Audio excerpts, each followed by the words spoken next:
Você definir qual cerveja quer fabricar, o próximo passo é saber que ingredientes escolher e qual a quantidade de cada um deles.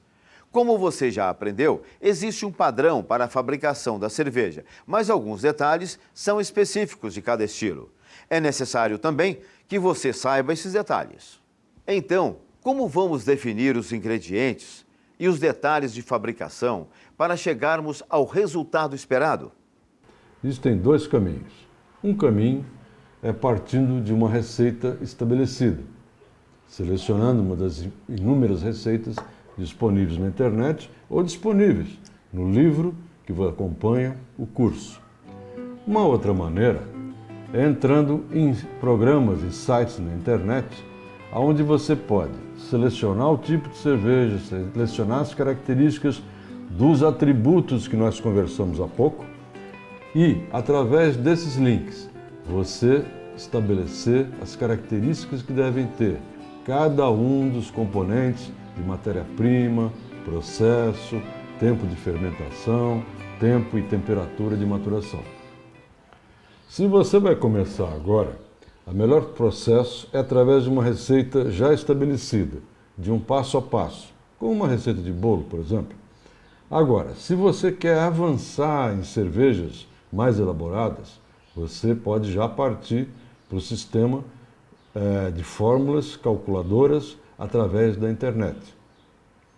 Se, porém, num terceiro estágio, você quer desenvolver alguma cerveja própria, isso só será possível a partir do momento que você conhecer as características de cada malte, de cada lúpulo, de cada fermento. A primeira tendência de qualquer iniciante é criar logo a melhor cerveja do mundo, a mãe de todas as cervejas. Não vá por aí. Vá por uma receita já estabelecida, simples, para dominar as características básicas do processo e da mistura de matérias-primas. Somente depois, com o avançar dos seus conhecimentos, procure formas de alterar componentes de maneira a estabelecer cervejas cada vez melhores. Quem sabe, algum dia, você também não vai chegar a criar uma cerveja absolutamente excepcional. É bastante comum em sites sobre cerveja, em livro e grupos de discussão, ver a informação que nenhum cervejeiro produz uma determinada cerveja da mesma forma, que a cerveja é única. Como o professor já comentou, é necessário conhecimento muito profundo de todos os ingredientes e como eles interagem para que você coloque a sua assinatura. Com o tempo, isso pode ser importante. Vamos compreender isso melhor com os exemplos do professor. A mesa de um perfumista é constituída de uma série de substâncias, cada uma com a sua característica de fragrância. A partir do conhecimento das características de cada uma delas, ele compõe um determinado perfume. É assim como um órgão, um teclado de um órgão, onde cada nota representa um som, né? Ele, com a composição dos diversos sons, ele estabelece uma melodia, uma harmonia. É a mesma coisa que acontece no perfume, é a mesma coisa que vai acontecer na sua cerveja a partir do momento que você conhecer profundamente cada um dos elementos que vão compor essa cerveja. Portanto, você pode estabelecer coleções de malte, coleções de lúpulo, coleções de fermentos com suas características e saber como eles vão ser modulados no sentido da melhor harmonia. Se você já ouviu falar na lei da pureza alemã, você sabe que ela permite apenas água, malte, lúpulo e fermento.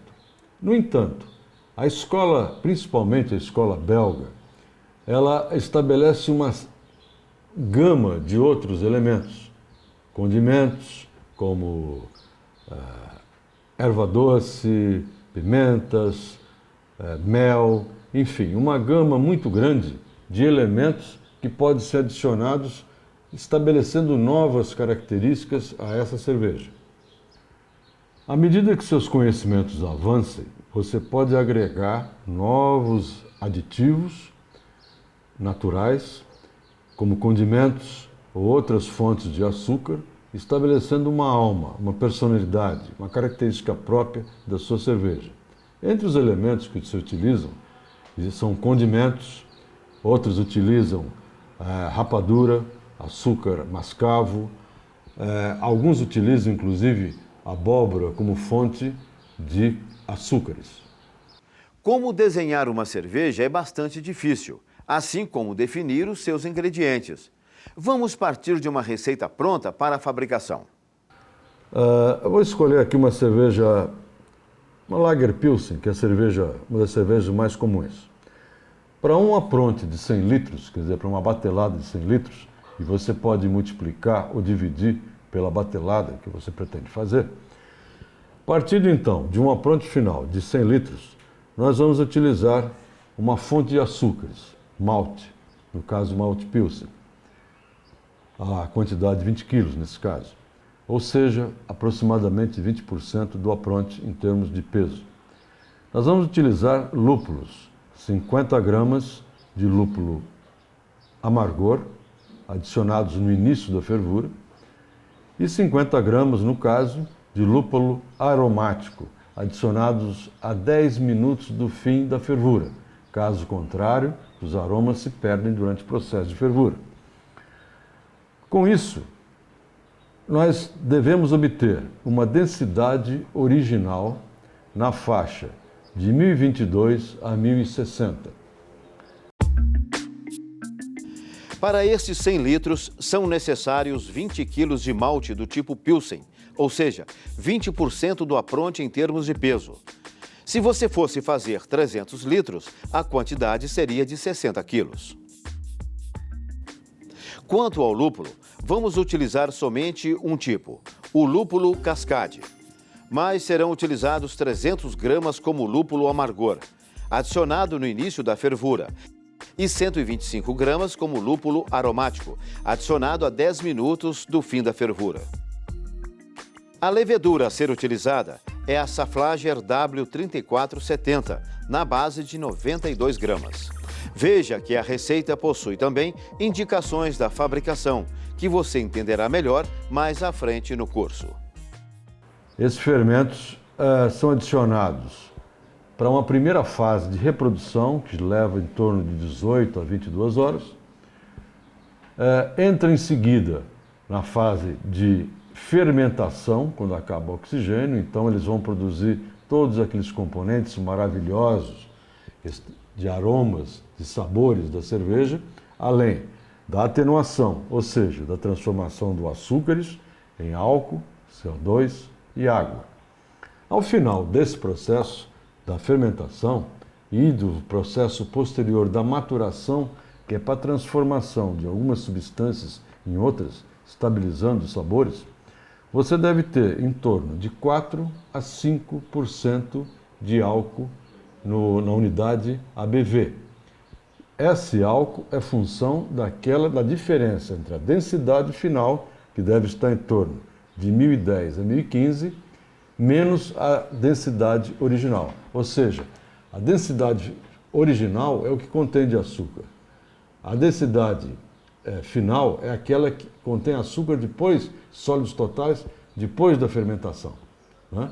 E a quantidade de álcool e CO2 produzidas é a diferença entre esses dois valores. Você vai ter uma característica de lúpulo, de amargor, que é aquele amargor que você adicionou na fervura. E você vai ter uma coloração, que é resultado dos maltes e da quantidade que você utilizou, mais dos cuidados que você teve durante a fervura para provocar alguma caramelização, alguma cor, através de um fenômeno chamado reação de Maillard.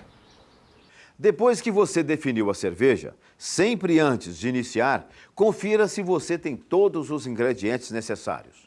É fundamental verificar se você possui a quantidade necessária, se estão no prazo de validade e se ainda estão bons. Caso contrário, você certamente vai colocar todo o trabalho a perder quando no final do processo faltar um fermento ou ele estiver com o prazo de validade vencido. Com todos os ingredientes em mãos, podemos iniciar o processo de produção.